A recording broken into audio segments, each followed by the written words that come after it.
আমার মনটা অনেক খারাপ থাকে সব সময়। আজ আমি তোমাদের আমার গল্প বলবো। একদিন আমি আর আমার বাবা কিছু জরুরি কাজে আমরা জঙ্গলে গিয়েছিলাম। আমি তখন অনেক ছোট ছিলাম। আমার বাবা ঝড়ের মাঝে পড়ে, আমিও বাবার সাথে থাকি। অনেক জোরে জোরে ঝড় হতে থাকে, আমাদের অনেক ভয় লাগে।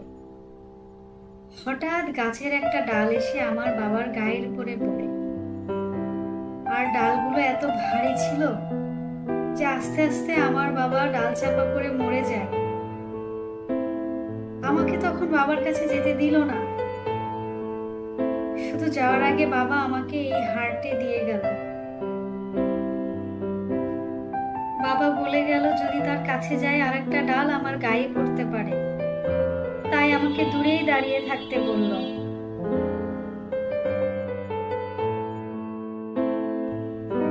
তারপর থেকে আমি এই জঙ্গলের পাশে একটি গ্রামে আস্তে আস্তে বড় হতে থাকি।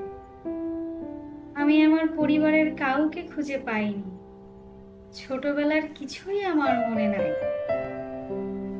এই জঙ্গলে কত কত হিংস্র প্রাণী ছিল, আস্তে আস্তে সবাই আমার বন্ধু হয়ে গেছে।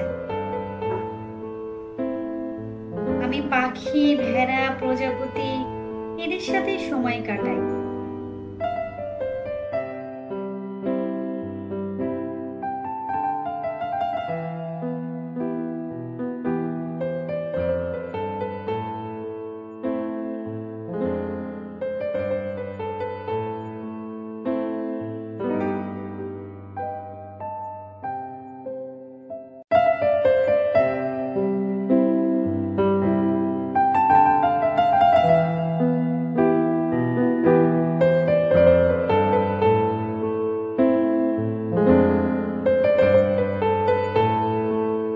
একদিন প্রজাপতি এসে আমাকে খবর দিল যে পাহাড়ের গর্তে এক বয়স্ক মানুষ থাকে। তার কাছে নাকি আমার খোঁজ করতে এসেছিল আমার পরিবারের মানুষ।